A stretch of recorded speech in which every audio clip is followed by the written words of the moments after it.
Hello guys, so ito po yung dishwashing natin. Ito po si Fortified Bubble Booster. Ito po si Coloring.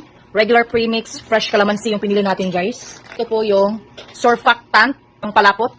Tapos itong thickener, pampakapal. Ito yung magiging rason kung bakit concentrated na ang ating dishwashing liquid. So meron tayong instruction dito guys. So how to make dishwashing liquid. So lagyan daw ng 14 liters na tubig ang timba. Sundin ang sukat ng tubig, lalabnaw ang mixture pag kulang o sobra sa tubig. So pwede ang malinis na tubig, gripo o mineral or tubig ulan. Let's start! First step, ibuhos po natin ang 14 liters ng tubig sa balde. So ito po guys ay tubig ulan po ito guys. Tubig ulan. Ayan. So parang hindi siya kakasya guys. Ay kasya pala. Ayan. 10 liters pa yan guys. Ilagay ang 4 liters para magkakaroon tayo ng 14 liters ng tubig sa timba. Ayan, tamang-tama lang siya guys. Siyempre guys, huwag mawalan ng panghalo guys, okay? Pwedeng kahoy, pwede naman ito. Okay, so ang next natin na ilagay guys, ang bubble booster. Ibabad ng 20 minuto bago haluin ng mabuti. 45 bubble booster. Maliit lang guys. Tapos, dapat guys, ihalo mo siya. Sige. Ayan. Sige, halo. Ayan, dapat dalawa kayo guys, okay? Ikaw ang tigbuhos, tapos siya ang tighalo. Bisa za kaayo. Ayan. Ayan, ayan, ayan. Okay. Ang susunod is ang surfactant. Ito guys ha, ito yung next. Ito guys, dahan-dahan nating ibuhos sa tubig.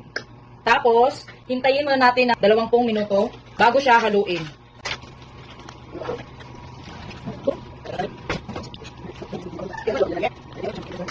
Ayan, dapat ubusin to guys para hindi sayang. Ayan, so maghintay tayo guys ng 20 minutes bago siya haluin. Ibabad ng 20 minuto bago haluin ng mabuti. Siguraduhin tunaw na ang lahat ng ingredients. After 20 minutes guys, haluin ng mabuti hanggang sa wala nang matirang ingredients na lumutang-lutang. Guys, nilipat namin guys kasi maliit lang yung timba guys para sa ganitong karaming tubig.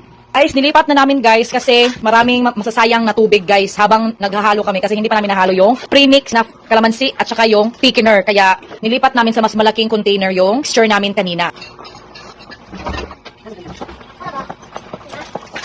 Ayan. Sige.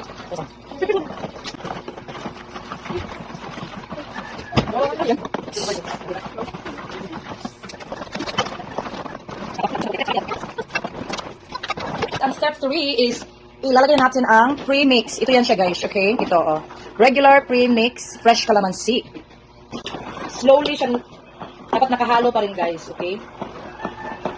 Counterclockwise siya guys. Yan.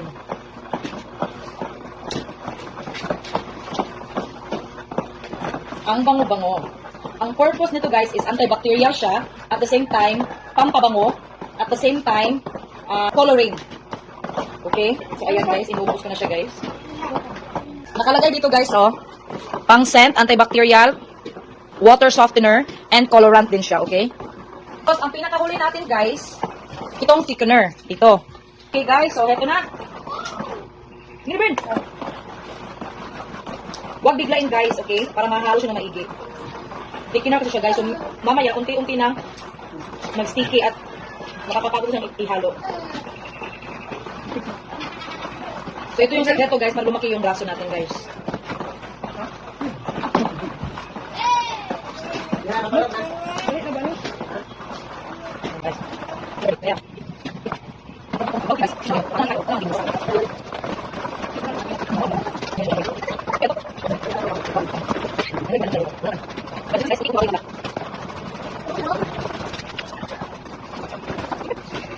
So ito yung panghuling ingredient guys. After nito guys, pag ma-okay na lahat ng pagkahalo, syempre maghintay tayo ng 24 hours. So bali, i-check namin bukas kung ano na ang nangyari sa ginawa naming mixture. Ayan, so naubos na siya guys. Ako tapos na siya ay continue pa rin siya guys maghalo guys. Continue pa rin ako So ang fourth ingredient guys is mabagal lang daw. Tunaw na, takpan at ipahinga ng 24 hours ang mixture. Kaya siya kanya. Kung nagkikita eh. Gamit kayo siya oh. Guys, Habang ako ay naghahalo nito guys, as I have observed, nakakapagod din siyang ihalo guys dahil nagtumalab na yung thickener niya guys. Oh. Yan, ito na po siya guys. Oh. Siyempre, yung mga bula nito guys, huwag kayong mag-alala guys, matatanggal dito guys after natin siyang ibabad for 24 hours. Okay? So, kung ano yung oras ngayon, hindi yung oras bukas para ilagay na namin siya sa bawat bote. So, ang napasabi doon, pag once ang lahat ng ingredients ay natunaw na, pwede na namin takpan at ibabad ito na 24 hours. Lagyan ng takip guys. Ito yung gamit namin guys. So, kunin mo burn. Yan. Yan yung gagawin namin guys. Ano to ka? Taas yung binili niya guys. Yan. Tapos patigunting da yun burn. Yan. Yan. Ay, kumot sis. Gunting nga dito. Ayan siya guys.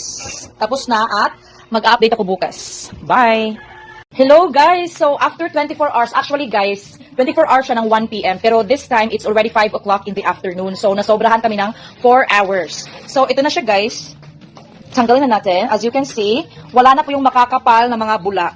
Ang natira na lang guys ay yung color green at meron pang konting bula. Pero guys, okay na yan. So, ang next step natin ngayon is ilagay siya through sa imbodo para doon tayo mamapunta sa kanyang lalagyan na talaga na 1 liter. Okay? So, let's continue guys! Ito na yung 1 liter guys. Yan. Mamaya, lalagyan na natin yan. And of course, mag-print ako ng sticker guys para ilagay sa bottle natin. Guys, ito na siya guys. Ito at ito.